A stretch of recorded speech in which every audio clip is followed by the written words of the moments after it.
Good morning, everyone out there on YouTube. We're at the Age of Steam Roundhouse today at their Steam to Victory event. Going to be a busy day. We've got a lot of tours scheduled today, a couple of which I'll have to give. Got to take you around the property quick before the festivities get started, and we have a lot of faces to blur out or try to avoid otherwise. And take a look at some of the displays that we have set up. We have our United States Army 2630 Baldwin-built locomotive in 1943. Designed and built specifically for the war effort to be sent over to Europe.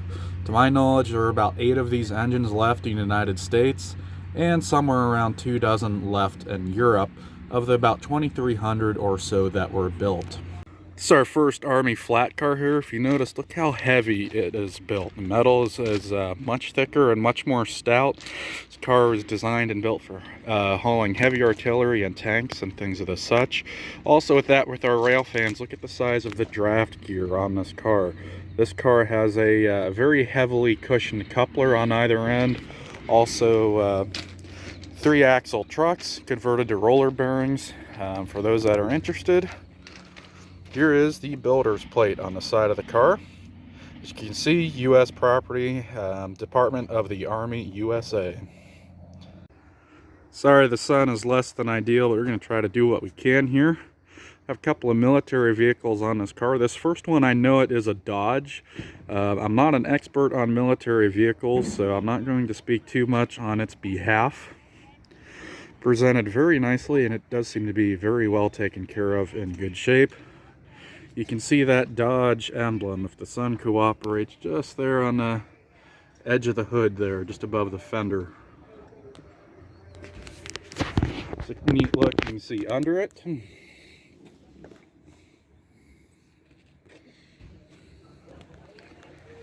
And the second vehicle, still under a tarp to keep the dew off of it from the night before. Our Buy War Bonds nickel plate road tender is out on display. I do not know for sure if that is an original nickel plate road tender. I do believe those position light signals are from the Baltimore and Ohio Railroad. You can see some of the items we have set up here at this medic's tent. Gauzes and wrappings and various different first aid equipment that would have been typically used on battlefields. Even in wartime, it's good to have a little bit of fun and try to gain your sanity back. So we've got a chessboard sitting there center screen on that table. Come on down to this next hut.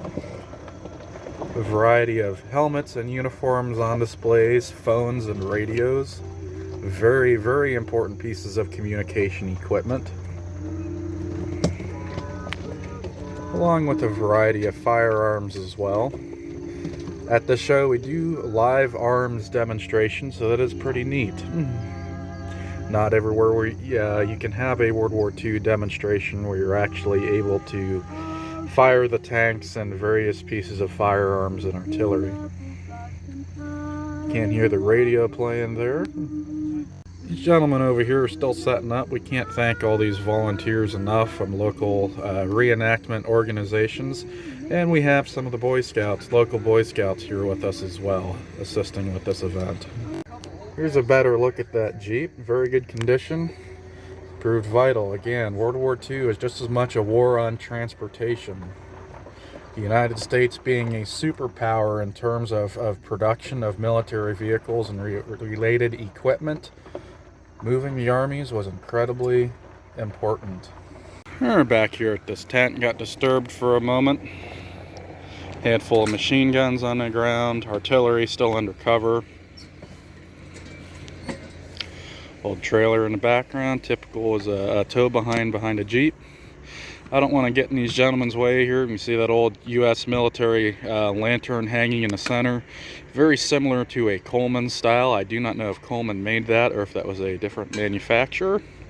Handful of vests and helmets sitting there as well. Here we are back at the tent. I'll take a peek inside. I believe they've got it set up with a handful of cots. There we go. Hopefully the light's good enough in here to see a little bit.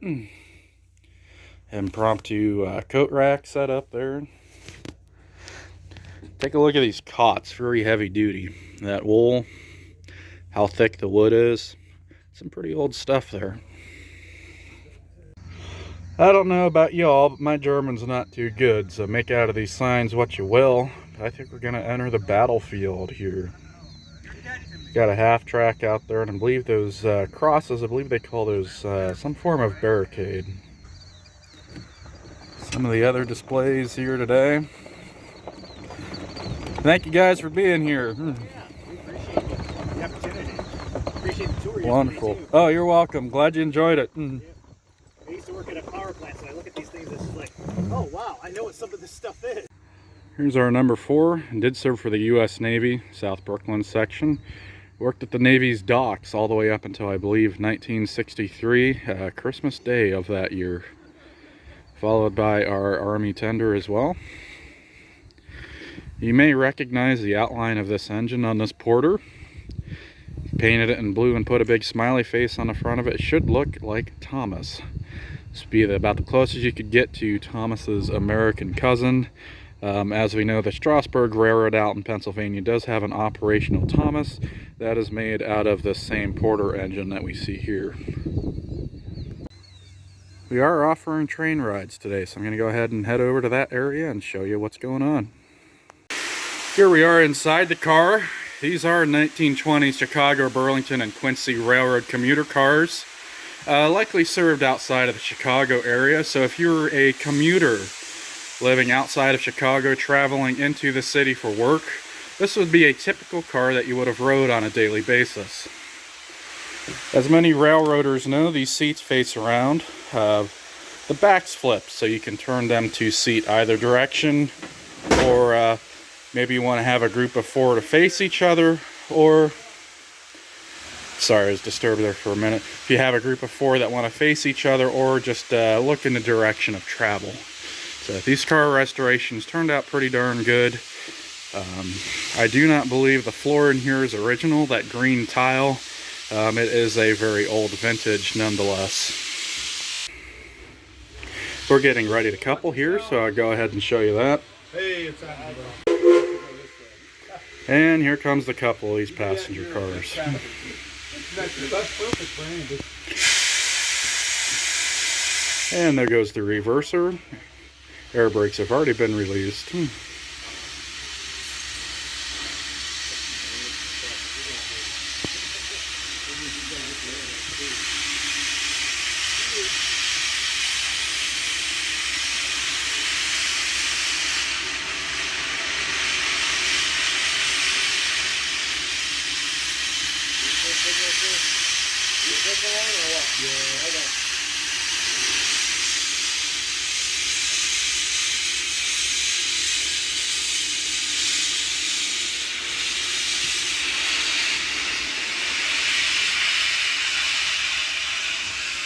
I'm going to hold on to something here in just in case there's a little bit of a bump at this connection.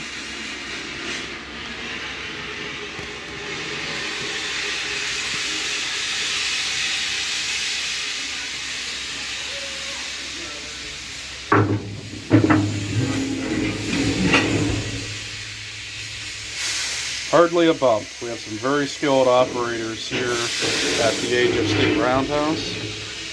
There's the test to make sure that the knuckles did indeed grab, and they did. So we'll connect the air brake lines, do a couple of brake tests, dump the ash out of the locomotive, and be on our way. Here's the second one of our restored cars. A couple of our volunteers here cleaning the windows for the day. I do kind of like this car a little bit better with the red floor that matches the seats in here. Came around to the the sunny side of the locomotive. We take a look up here.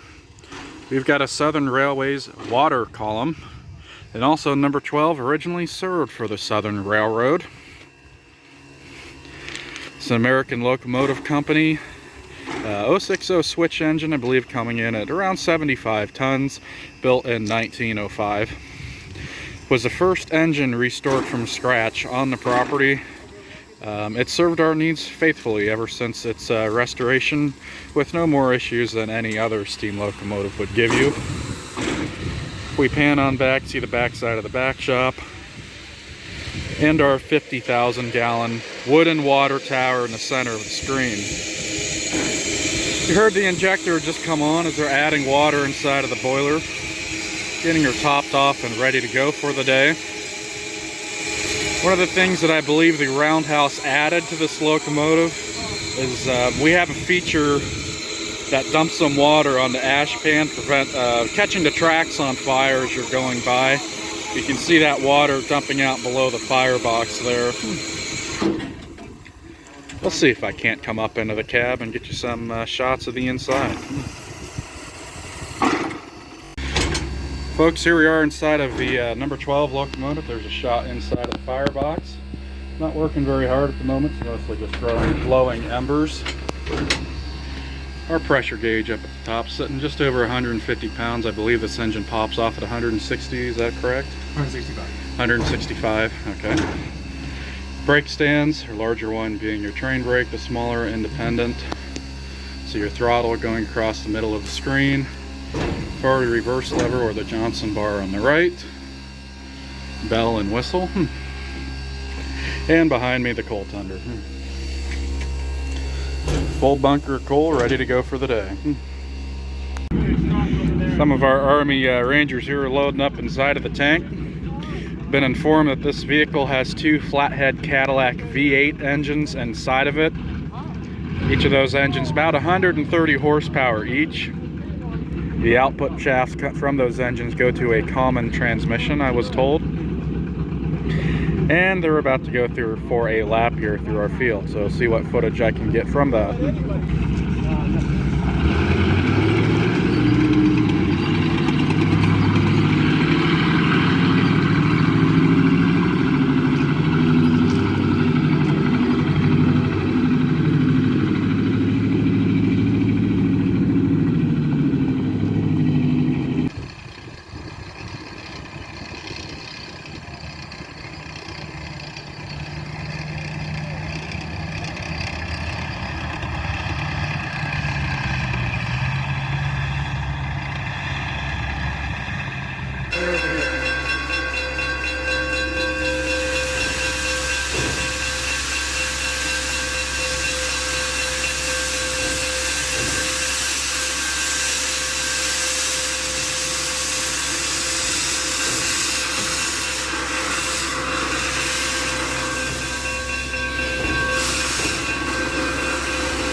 Like they're on the ground all the time. Probably wouldn't know the difference. If the ride gets smooth, you're on the ground.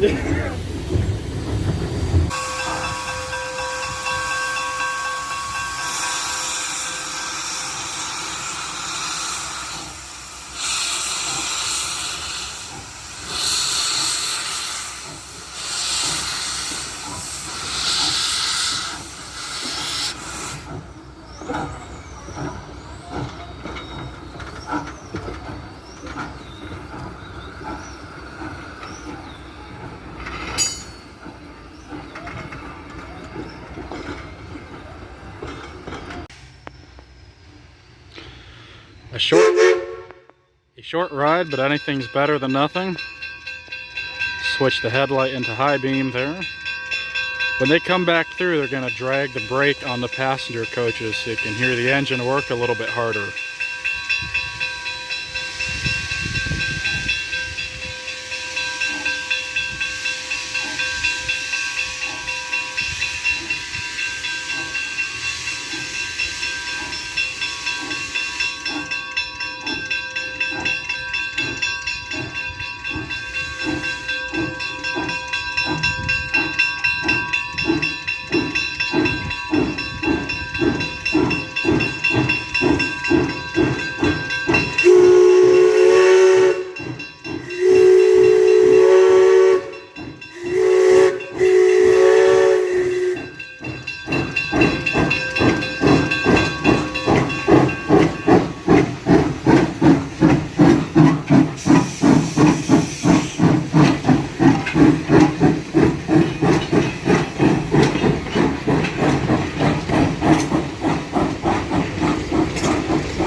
Not every day you get to see a train like this moving.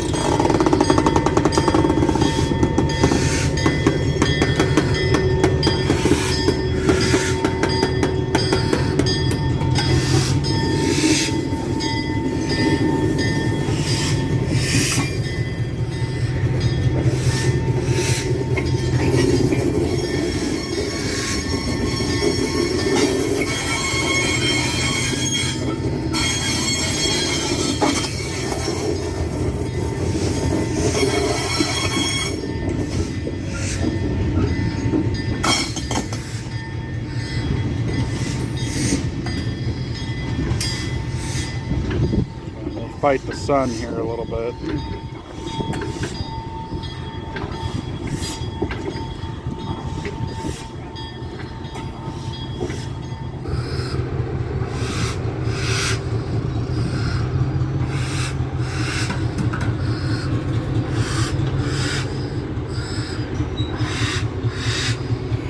An Army steamer pulling Army flat cars with Army equipment.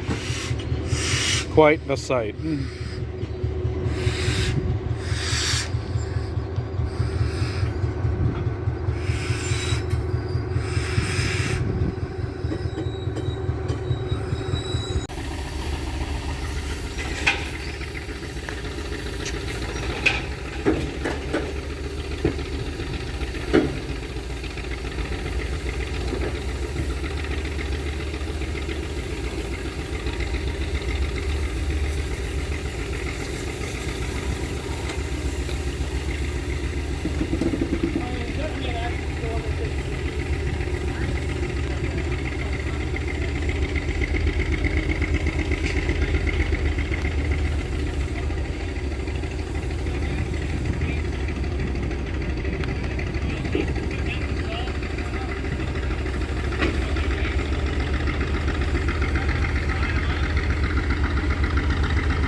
175 horsepower, Cummins straight six, General Electric built locomotive. Just strong enough to move any locomotive on the property.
Line her up under that smoke jack.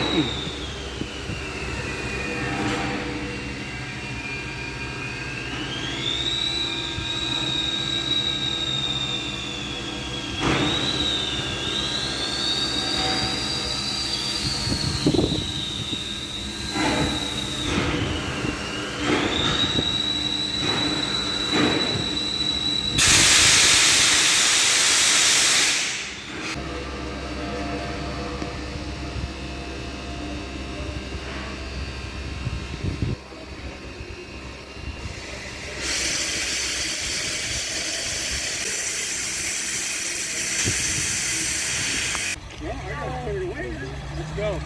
Let me get that scout car on the scout.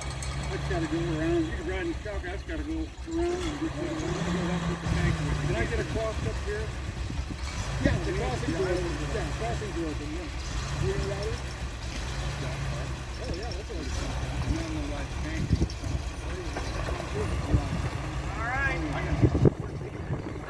All right. Hey, where's Siggy at?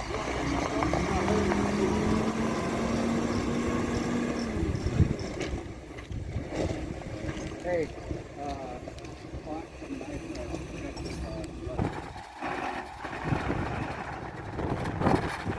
That's what we call non-synchronized